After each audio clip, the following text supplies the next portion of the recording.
ಎಲ್ಲರಿಗೂ ನಮಸ್ಕಾರ. ನನ್ನ ಈ ಹೊಸ ಚಾನೆಲ್ಗೆ ನಿಮ್ಮೆಲ್ರಿಗೂ ಸ್ವಾಗತ.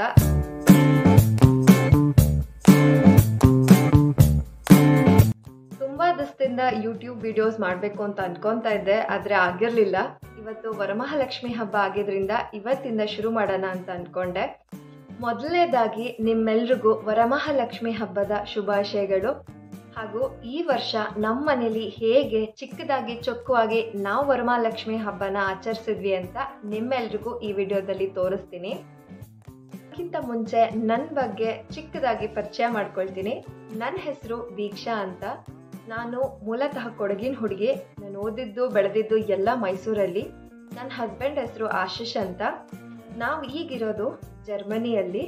ಈ ಚಾನಲಲ್ಲಿ ನಿಮಗೆ ನನಗೆ ಗೊತ್ತಿರೋ ಅಂಥ ಒಳ್ಳೊಳ್ಳೆ ರೆಸಿಪೀಸ್ಗಳನ್ನ, ಇಲ್ಲಿ ನಮ್ಮ ಲೈಫ್ ಸ್ಟೈಲ್, ನಮ್ಮ ಟ್ರಾವೆಲ್ ಎಕ್ಸ್ಪೀರಿಯನ್ಸಸ್ ಹಾಗೂ ಈ ದೇಶದ ಬಗ್ಗೆ ನಿಮಗೆ ತಿಳಿಸ್ಕೊಡ್ತೀನಿ. ಇದೆಲ್ಲ ಸಾಧ್ಯ ಆಗಬೇಕು ಅಂದರೆ ನಿಮ್ಮ ಸಪೋರ್ಟ್ ತುಂಬ ಇಂಪಾರ್ಟೆಂಟ್. ದಯವಿಟ್ಟು ನನ್ನ ವಿಡಿಯೋಸ್ನ ಲೈಕ್ ಮಾಡಿ, ಶೇರ್ ಮಾಡಿ ಹಾಗೂ ನನ್ನ ಚಾನಲ್ನ ಸಬ್ಸ್ಕ್ರೈಬ್ ಮಾಡ್ಕೊಳ್ಳಿ. ಈಗ ನಮ್ಮ ಮನೆಯಲ್ಲಿ ವರಮಹಾಲಕ್ಷ್ಮಿ ಹಬ್ಬನ ಹೇಗೆ ಆಚರಿಸ್ಕೊಂಡ್ವಿ ಅಂತ ನೋಡ್ಕೊಂಬನ್ನಿ. ನಾನು ಮೈಸೂರಲ್ಲಿ ಪ್ರತಿ ವರ್ಷ ದೇವಿಗೆ ಸೀರೆ ಉಡಿಸಿ ಅಲಂಕಾರ ಮಾಡಿ ವರಮಹಾಲಕ್ಷ್ಮಿ ಹಬ್ಬನ ಗ್ರ್ಯಾಂಡಾಗಿ ಸೆಲೆಬ್ರೇಟ್ ಮಾಡ್ತಿದ್ದೆ. ಆದರೆ ಇಲ್ಲಿ ನಾವಿರೋ ಜಾಗದಲ್ಲಿ ಹಬ್ಬಕ್ಕೆ ಬೇಕಾಗಿರೋ ವಸ್ತುಗಳು ಅಷ್ಟೊಂದೇನು ಸಿಗಲಿಲ್ಲ.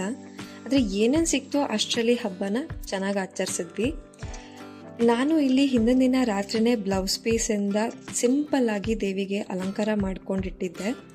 ಮಾರನೇ ದಿನ ಬೆಳಿಗ್ಗೆ ಎದ್ದು ಕಳಶ ಕೂರಿಸಿ ಪೂಜೆ ಮಾಡ್ಕೊಂಡ್ವಿ. ಮತ್ತು ನೀವೆಲ್ಲ ಹಬ್ಬನ ಹೇಗೆ ಸೆಲೆಬ್ರೇಟ್ ಮಾಡ್ಕೊಂಡ್ರಿ ಅಂತ ಕಮೆಂಟ್ ಸೆಕ್ಷನಲ್ಲಿ ಶೇರ್ ಮಾಡಿ.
ನಾವು ಯಾವಾಗಲೂ ಯಾವುದೇ ಪೂಜೆ ಶುರು ಮಾಡೋಕ್ಕೂ ಮುಂಚೆ ಗಣಪತಿ ಪೂಜೆ ಮಾಡಲೇಬೇಕು.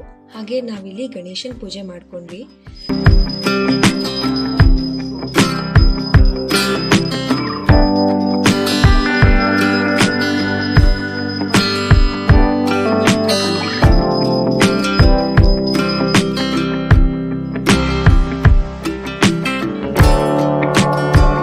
ವ್ರತ ಶುರು ಮಾಡೋಕ್ಕೂ ಮುಂಚೆ ಕಪ್ನ ಕಟ್ಟಿಸ್ಕೊಂಡು ಪೂಜೆ ಶುರು ಮಾಡಿದ್ವಿ. ನಿಮ್ಮೆಲ್ರಿಗೂ ಗೊತ್ತಿರೋ ಹಾಗೆ ಈ ವ್ರತದಲ್ಲಿ ವರಮಹಾಲಕ್ಷ್ಮಿ ಕತೆ ಓದೇ ವ್ರತ ಸಂಪೂರ್ಣ ಆಗಲ್ಲ. ಸೊ ಪೂಜೆ ನಂತರ ಇಬ್ರು ಕತೆ ಓದಿ ದೇವಿಗೆ ಆರತಿ ಮಾಡಿ ಪೂಜೆ ಸಂಪೂರ್ಣ ಮಾಡಿದ್ವಿ.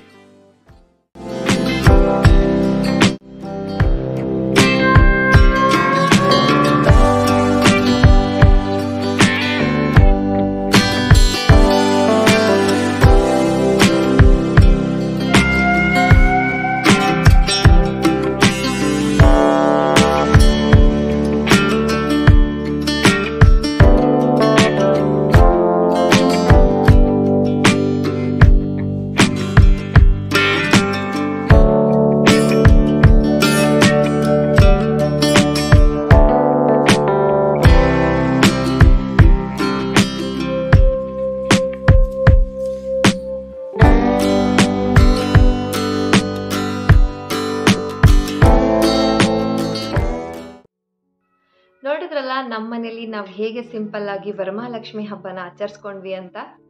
ಈ ವಿಡಿಯೋ ನಿಮ್ಮೆಲ್ರಿಗೂ ಇಷ್ಟ ಆಗಿದೆ ಅಂತ ನಾನು ಅನ್ಕೋತೀನಿ. ಇಷ್ಟ ಆಗಿದ್ರೆ ಈ ವಿಡಿಯೋನ ದಯವಿಟ್ಟು ಲೈಕ್ ಮಾಡಿ, ಶೇರ್ ಮಾಡಿ ಹಾಗೂ ನಮ್ಮ ಚಾನಲ್ನ ಸಬ್ಸ್ಕ್ರೈಬ್ ಮಾಡ್ಕೊಳ್ಳಿ. ಇನ್ನೂ ಹೆಚ್ಚು ಒಳ್ಳೆ ಕಂಟೆಂಟ್ಗಳನ್ನ ಪೋಸ್ಟ್ ಮಾಡ್ತೀನಿ, ನೋಡ್ತಾ ಇರಿ. ಮುಂದಿನ ವಿಡಿಯೋದಲ್ಲಿ ಸಿಗೋಣ. ಅಲ್ಲಿವರೆಗೂ ನಮಸ್ಕಾರ.